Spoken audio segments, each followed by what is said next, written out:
and the possibility of strained relations under the scenario between the President and the Vice President. So, anticipate niya na pala. No. May bala. Yun yung nakikita ko, mga kaklira, may bala. Okay, tuloy tayo.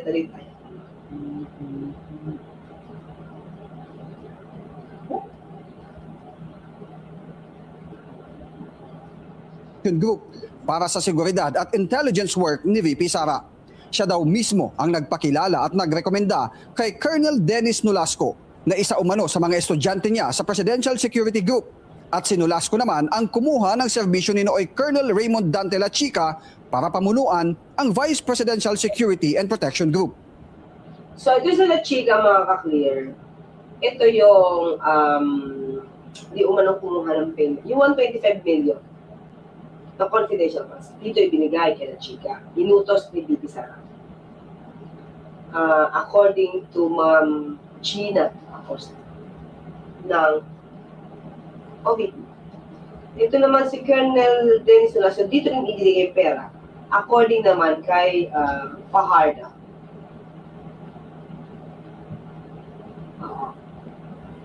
Okay? Ng DepEd. Okay. Ng DepEd yan. So, okay. Tingnan natin. Alam niyo na sila, Chica. Kilala niyo na yan. Okay? So, dito natin. Yan, no? Ito. Pakita ko lang, ha?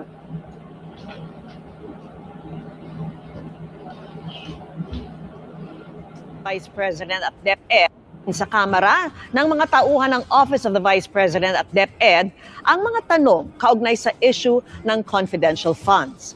Pinangalanan sa pagdinig ang security officer na tumatanggap umano ng pondo na mismong ang bise raw ang nagtalaga.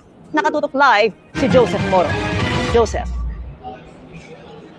Vicky, apat na tauhan nga nitong si Vice President Sara Duterte ang humarap sa komite na nag-imbestiga sa confidential funds ng DepEd ng OVP. At sa gitna nga ng pagdinig, Vicky, ay isinugod sa ospital itong si Gina Acosta. Siya yung Special Disbursing Officer ng Office of the Vice President. Isa siya sa mga disbursing officer na kwestiyon ng Kamara tungkol sa paggamit ng mga confidential funds ng OVP at DepEd noong 2022 hanggang 2023. Ito ay matapos ang panggigisa ng House Committee on Good Governance and Public Accountability. Nangihina ng ilabas itong si Acosta dito sa Kamara. Kasabay naman itong si Vice President Sara Duterte na nakaalalay sa kanyang staff. Ayon kay Duterte, after that, hindi na ito natanong, mga kaklira. Hindi na natanong. Ay 150 over 100 ang presyon ni Acosta. Kung wala ka naman tinatago, hindi ka naman magkakaroon ng ganitong pakiramdam. Diba? Kasi you're just telling the truth. Acosta, dagdag pa ni Duterte sa Veterans Memorial Hospital, dinala itong si Acosta at pagkadala sa ospital ay sumunod na rin doon ang Vice Presidente. Tuloy-tuloy pa rin naman, Vicky, ang pagdinig at narito ang aking report. Natandaan niyo mga kapila, dito sa mga transaksyon ito, walang pinirmahan. Si Atty. Soleika. Ligtas yun. Matapos ang di pagsipot sa ilang pagdinig, humarap na sa komite sa Kamara ang apat na tauhan ng Office of the Vice President at Department of Education para sagutin ang tanong sa paggastos ng confidential funds si Vice President Sara Duterte. Ito ay sa harap ng banta na sampahan sila ng kaso kung hindi pa sila sisipot. Si Edward Fajardo, ang DepEd Special Disbursement Officer, 3 beses sumunod nag-withdraw ng tig 37.5 million pesos noong February 2023. Ang kabuang halaga na 112 million pesos sa confidential fund inilagay sa mga duffel bag at binitbit pabalik ng DepEd para ilagak sa isang kaha de yero. Ang nagbibigay daw ng pera sa mga tumatanggap ng confidential funds ang security officer na si Colonel Dennis Nolasco. Ayon kay Fajardo, si Vice President Duterte ang nagtalaga kay Nolasco.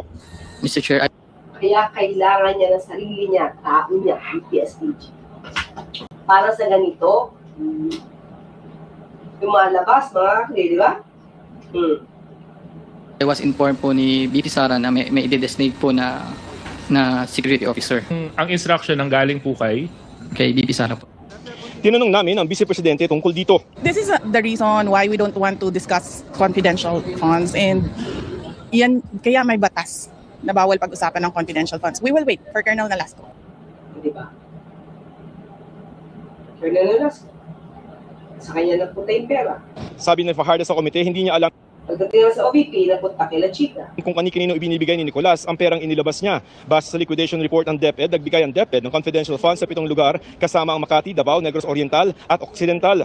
Wala sa pagdinig ng komite si Colonel Dennis Nolasco na umano'y tagapagbigay ng confidential funds ng DepEd. Itinuturing siyang susi sa tanong kung paano nagastos ang confidential funds ng ahensya. Ipinapatawag na siya ng komite sa susunod na pagdinig.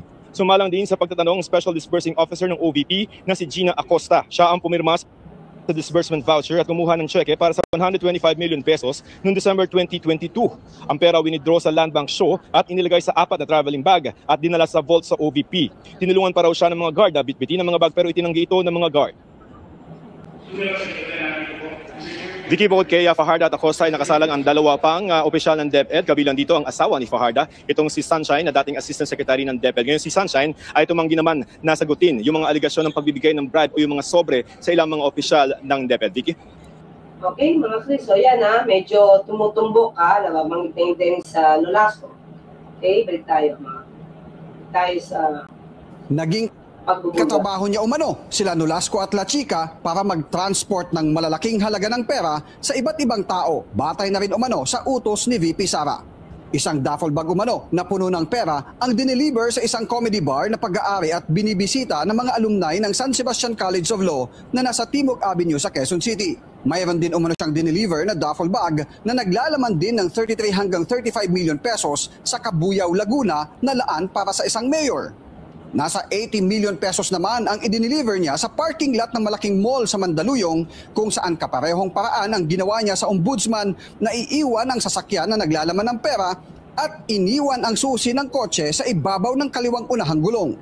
Kalaunan niya ay nakita niya na lang na minamaneho ng asawa ng isang ombudsman prosecutor. So, asawa ng isang ombudsman prosecutor. Wife of Ombudsman Prosecutor Ryan Ray Kilala ni Rhea, who was a classmate of VP Sara Duterte at San Sebastian College. Klase. Or nakaklase umano ni VP Sara sa law school ang kaparehong sasakyang kanyang iniwan. Pebrero noong 2020 yan niya, ang pinakamalaking delivery niya ng pera na umabot ng 1 bilyong piso lulan ng Super Grandia na kanyang kinuha sa parking lot ng fast food chain sa Kamuning, Quezon City. At idineliver ang sasakyan sa Katarungan Village sa Muntinlupa City na kinuha ng 2 lalaking nakaabang doon ang dala niyang Grandia. At kalaunan niya ay nakatanggap siya ng tawag mula mismo kay Pangulong Rodrigo Duterte na napunta na sa dapat makatanggap ang nasabing pera. Ay, okay, sige. Gusto niya. So, kinala din siya. Well, anyway, siya nga talaga di ba? May Duterte talaga kay Madriaga na kumaga asistihan ang kanyang anak, si Mayor at that time. I-submit to sa Office of the Ombudsman para magkaroon ng investigasyon kasi nasa power naman ng Ombudsman na magpadala ng fact-finding body doon or magpadala ng mga investigador para ma-validate nila yung kwento rito. Sabi ni Attorney Palad, nabuo ang affidavit batay sa mga sulat kamay mismo ni Madriaga na kanyang isinusulat sa 4 na beses na pagbisita ng abogado sa BJMP facility. Nanotaryohan ito nito lang November 29 matapos mapayagang makapasok sa BJMP facility ang dry seal at ang abogado kung saan pinanumpaan ni Madriaga ang kanyang salaysay. Nabigyan na ng kopya nito ang Office of the Vice President para sa pahayag ni VP Sara na ating i-ere sa oras na magsalita ang pangalawang Pangulo. Bukas din ang Abante at Billionaire News Channel sa iba pang pangalan na nabanggit sa sinumpaang salaysay ni Madriaga. Okay, mga ka-clear, so kita nyo dito lumalabas, may tatanggi. Anyway, madali na maitanggi, itatanggi yan, syempre, di ba? Syempre, normal yun, tatanggi ng Vice Presidente. Pero, mga ka-clear, parang dami niya alam. Okay? Parang dami niya alam. Kilala niya sila Chica, kilala niya si Nolasco. Alam niya kung paano dalhin yung pera, alam niya kung paano kunin yung pera, saan niya dinala, saan parking area. Diba? So,